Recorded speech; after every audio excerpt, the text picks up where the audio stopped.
What is up, YouTube? Today we are not back with any Guild War or any RTA content. It's actually going to be the Otherworldly Breach. We are streaming, but basically this breach doesn't seem that hard just because you all, I assume most of you guys all have a free unit in Genesis Ross. So we're going to go over maybe a few different comps in this video, which is going to include ML Ross, maybe less MLs, maybe like a free-to-play option. By no means am I a PvE streamer or content creator, but I mean, the breach seems pretty easy, and I think the warfare set, in case you are wondering, obviously we all know it's going to be good for Hecate, it's going to be good for Dark Corvus, it's going to be good for Tamarin, it'll be good for Fern. The list goes on, right? But hopefully, in case you guys are thinking about some units that you can, put warfare set on, even Laya, just keep that in mind that you want to have, this set for those units that can get a really powerful S3 on the first turn. And Pursuit set, if you're wondering what characters can use that, obviously the likes of maybe, Renak, Peira, Emil Shu, anyone that has a little bit of fixed damage is definitely going to work. So just be mindful of that as well. But if you guys do enjoy this, please just like, comment, and subscribe. That's all I ask. And let's get right into the PvE action. All right, so for the first team that you're seeing is going to be the Yulha, Ross, Straze, and Lone Wolf Peira. Now, I'm going to show you guys the run first, but basically, this will work for pretty much anybody. If you have RTA build specifically, then it's going to work as well. But the gimmick of this boss, you basically just have to have the front unit do enough damage to remove these hearts off of the boss. Because if you don't remove these hearts, then what happens is he's going to revive up to 3 times, right? Or 2 times, rather. So you want to make sure those hearts fall off before you actually kill him. Otherwise, you're going to have to repeat the process. So in terms of tuning it, you do want to have some form of defense breaker. You want to have big damage with Strays. And obviously Ross can do a bunch of damage too. But it is pretty reliant on the defense breaks. Otherwise, you might run into some RNG problems. But as you can see here, we got 1 heart off there since he's death broken. We might have to potentially kill him twice. But it's not the end of the world. Hopefully we just do enough damage here with Ross as well. And then hopefully it'll just do enough. We do our 85k Ross, and there you go. First run is very clean, so nice and easy. We'll quickly go over the stats real quick so you guys know what that looks like. The Yulha, like I said, is going to be on RTA stats, so you don't need to be on Glorious Flag. You can go Warhorn, there's anything you can go with. You're going to go with Peira, who is going to be on Sweet Miracle or Tooth or whatever you have for your RTA builds. More effectiveness is obviously good so that you can land your defense breaks more, just because your S1 is only a 75% chance to defense break. So you do want to make sure you have more effectiveness, but as an RTA player myself, this works. And Ross is going to be on a standard Destro build. Again, you don't have to change anything whatsoever. Shout out to Livid for this team, and Straze is on Benny Marutachi. So if you're an RTA player, you don't want to re-gear anything for PvE specifically, this is going to work. But let me gear up team 2, and then we'll show you guys what that looks like. Okay, so second team that you're going to want to run for really, really fast clears.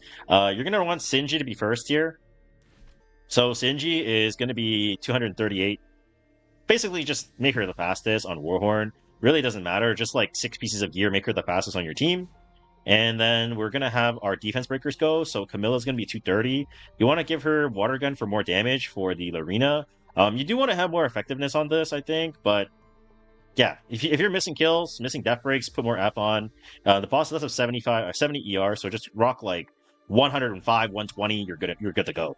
And then Fire Ken, we're gonna go with just like whatever build, because S2 always is going to trigger a dual attack with the highest attack when using Celestial Kick, which is S2. So all you really got to do is just make sure you have this EE so you can drag the Lorina in the front. And Lorina's just gonna be doing giga damage. So Lorina, traditionally, you do need her to have ER for her damage limit passive, but since the boss doesn't do enough damage, you just go like Destro Pen with Draco Plate, and just do like a shit ton of damage to the boss, and they just straight up die. If you don't have Draco Plate, you don't have to run this. You can go like Sarah's Sight. You could go like any damage increase artifact is good enough. Even something like Symbol of Unity is going to be good if you're more of like a, I don't know, free-to-play or something like that. But it should be okay. So here's what the run's going to look like.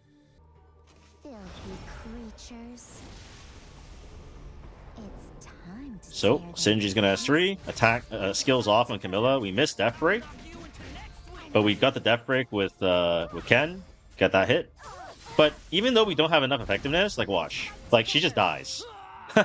Like as long as you get a defense break, like the boss just dies and it's just cooked, right? So GG. And this is probably a pretty free to play team, but we'll go over one more team or two more teams. Okay, so for the third team, we're gonna swap out Lorina, we're gonna swap out Singie, we're gonna swap out Camilla, but Firekin is gonna remain on the team. So first unit you're gonna have is Conqueror Lilias on Warhorn for more damage. You want to have effectiveness so that you can land defense break with S2. And then your Firekin is really important. You want to make sure the Firekin is tuned to go faster than the Ameru. So you want to get the defense break, because if Ken has Vigor, he's going to ignore ER when using S2, which is what what he's going to do on AI on the first hit.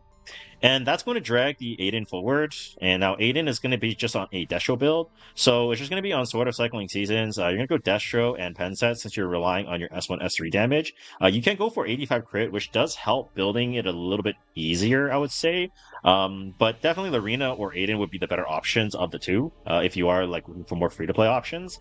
And then Ameru being the last unit is going to be just like 10 speed behind the Ken, so you want to just be 230 speed. Effectiveness really doesn't matter because you're just using her with her EE, which is mandatory. So if you don't have the EE, probably doesn't really work. So just be mindful of that. Yeah, we'll show you guys what the run looks like. So Conqueror Lilias is going to go for the S3. We get Vigor for the whole team. We're going to get attack down, defense break. There you go. And even if the defense break on Conqueror Lilias misses, Ken's going to be able to at least drag. And then we're just going to rip the S3s with Adin. And this will take out one of the hearts up for him here. Now, obviously, like this team is not going to be as fast as the second team that I showed in the video, just because the animations of Conqueror and also Ken do stall the match a bit, I would say. So it's not great in that sense, but if you're looking for an alternative option, this is going to be quite fast as well. Obviously, because we don't all have infinite leaves, but there you go. Okay, so let's talk about the new equipment sets and what you should be keeping and what you shouldn't be keeping. I'll start off with the right side because the right side is going to be the easiest to explain. Anytime you have flat stats on boots, they're basically dead, right? Like something like this that has flat defense, it's not usable ever, right? You can argue that percentage stats like HP and attack percent could be useful depending on the unit that you're going to place it on. But for the most part, speed main stat, HP percent, attack percent, and potentially defense main are going to be your go-to. Anything flat is instant delete, instant sell. Right side is kind of similar, except you want to look for some speed. So I would say particularly on Warfare set, something that has flat stats on necklace or on rings, you are going to want to keep if there is speed on there. If there is no speed on there, you could pretty much safely just let it go because you're basically just looking to speed check pieces like this. But overall, you're looking for any like percentage main stat, like crit damage, crit chance, HP, attack, defense, any percentage. Just take a look at the piece of gear and see who could use it, right? If it's something that's like HP percent on Warfare, you're leaning something more towards like a Laya, like a Dark Corvus, Tamarin maybe. Arguably, Tamarin could use even any main stat. And obviously attack percent can go for something like a Kate, crit and crit damage can go for something like a Fern, right? Those are all some pretty good options. And rings mainly is main stat as well, so effectiveness not so much for now. I would probably put them in the storage box, but attack percent is pretty good. HP percent obviously is very good. Any defense main, you could roll it if the substats make sense. Like on this piece, if it gets all HP, obviously you could have some potential in using that as well. But you do want to make sure you think about the character you want to put the Warfare set on, and then decide whether this piece of gear is going to be viable on them or not. For left side gear, it's pretty self-explanatory, but if it's Warfare, you want to look for speed main stat depending on how you want to build your units, right? Something like this that has speed, it has HP, it has ER, you can put it on, or this is a pursuit set, but you can have this on, say, someone like a shoe, right? That maybe you can go for like a crit neck, it's a 2-piece. If you roll high speed on the pursuit set, you can basically put it on anyone, right? Any openers can use high speed pursuit set, which is going to be very impactful. This is going to be something like a shoe, right? It has HP, crit. But yeah, hopefully that gives you guys a pretty good idea of what you're looking for. Body's the same thing, right? Warfare set, if you need speed, then go for the speed. If you need just HP percentages for like Laya, Decorb, or whatever, then look for that as well. Just try to like high roll the HP percent. It should be good. Otherwise, hopefully that gives a pretty good idea in terms of Otherworld Breach and what you're looking to do. if you're looking for those three teams. But one thing I didn't mention is there are recommended teams. So if you're like super free to play, use the recommended teams. Honestly, it's probably fine. I wouldn't really suggest investing your molas into like Sermia or Fire Haste, though, obviously. But that's all the time that I have for today. Hopefully you guys enjoyed. So thank you for watching, and I'll see you guys on the next video. And if you, I probably will not do more PvE content. This is not really my forte. So yeah, that's going to be it for today. Thanks for watching. Bye.